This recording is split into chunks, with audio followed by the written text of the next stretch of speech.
Dalam animasi Battle Truk Defense Season 5, ketika Xiaoyan dan Xiaoyi menyerap petir iblis hitam di kolam petir kekosongan, membantu Raja Boneka Utara berevolusi, dan bahkan menemukan naga petir emas misterius 9 mendalam.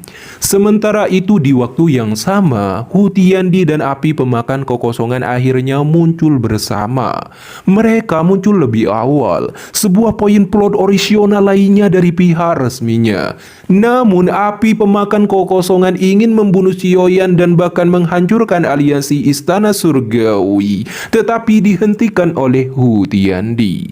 Jadi mengapa Hu Tiandi menghentikannya? Api pemakan kekosongan adalah penjahat sejati, bahkan mengancam Hu Tiandi untuk berbalik melawannya.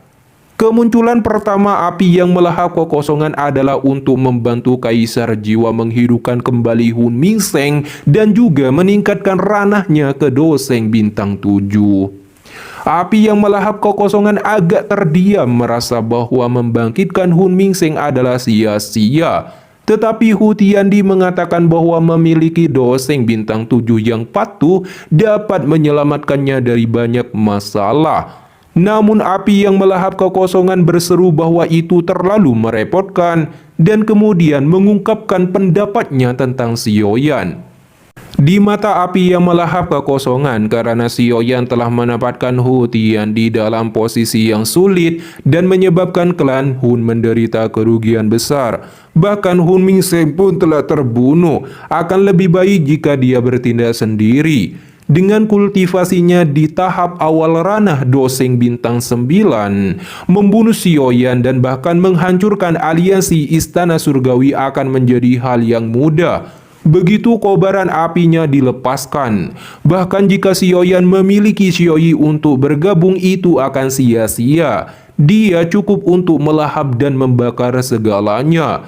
Dia akhirnya dapat memusnahkan aliansi Istana Surgawi, Xiaoyan dan bahkan menemukan pecahan Gio Kaisar kuno Tausi. Harus diakui bahwa ide api yang melahap kekosongan adalah pola pikir penjahat yang khas. Xiaoyan secara bertahap menjadi lebih kuat dan bahkan Doseng Bintang 5 pun tidak lagi mampu membunuhnya. Dia bahkan memimpin aliansi Istana Surgawi untuk menggantikan Aula Jiwa dan menjadi penguasa dataran tengah yang sepenuhnya mengancam status klan Hun. Jika kita mengirimkan seseorang pertarung yang sangat kuat saat ini untuk membunuh Xiaoyan, bukankah itu akan menghemat waktu dan mencegah Xiaoyan memusnahkan klan Hun di kemudian hari? Lagi pula Hun Mingsheng adalah contoh kasus yang patut diwaspadai.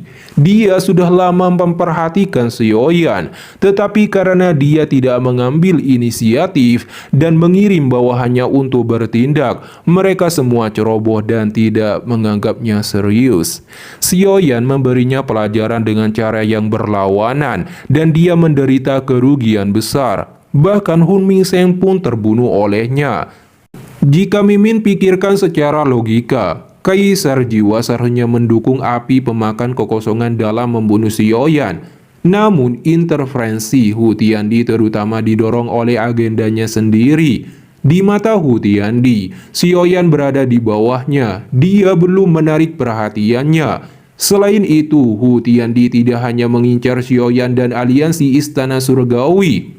Ambisi terbesarnya setelah bertahun-tahun merencanakan adalah menjadi seorang Daudi. Dibandingkan dengan menjadi seorang Daudi, Xiaoyan dan aliansi Istana Surgawi bukanlah apa-apa. Begitu api pemakan kekosongan pergi untuk membunuh Xiaoyan dan aliansi Istana Surgawi, pasti akan diketahui bahwa itu adalah ulah klan Hun. Dengan cara ini 8 klan kuno lainnya yang tersisa akan menyadari bahwa api pemakan kekosongan telah diperoleh oleh klan Hun. Dan mereka akan mengerti bahwa kehancuran klan Ling dan klan Xi dilakukan oleh klan Hun dan api pemakan kekosongan. Pada saat itu, klan-klan kuno akan menjadi lebih waspada dan bahkan mungkin membentuk aliansi dengan klan Lei, klan Yao, klan Gu, dan yang lainnya untuk melawan klan Hun. Kemudian Hu Tiandi akan berada di bawah tekanan yang jauh lebih besar, dan rencananya yang telah ia rencanakan selama bertahun-tahun mungkin akan gagal. Bahkan pecahan Gyo Kaisar kuno Tausi dari 8 klan kuno lainnya pun tidak dapat dicuri. Jadi Hu Tiandi menahan api pemakan kekosongan dan malah memerintahkannya untuk menerima undangan klan Yao dan menyerang klan Yao, lalu melahap semua jiwa mereka. Meskipun Hu Tiandi menghalangi, api yang melahap kekosongan tetap merasa bahwa Hu Tiandi terlalu banyak berpikir dan merencanakan sesuatu. Akhirnya dia tak kuasa mengancam bahwa jika rencana Hu Tiandi diikuti dan Xiaoyan menjadi masalah besar, maka api yang melahap kekosongan tidak akan ragu untuk melanggar perintah dan berbalik melawan Hu Tiandi, bahkan klan jiwa, karena tujuannya juga sama, menjadi seorang Daudi.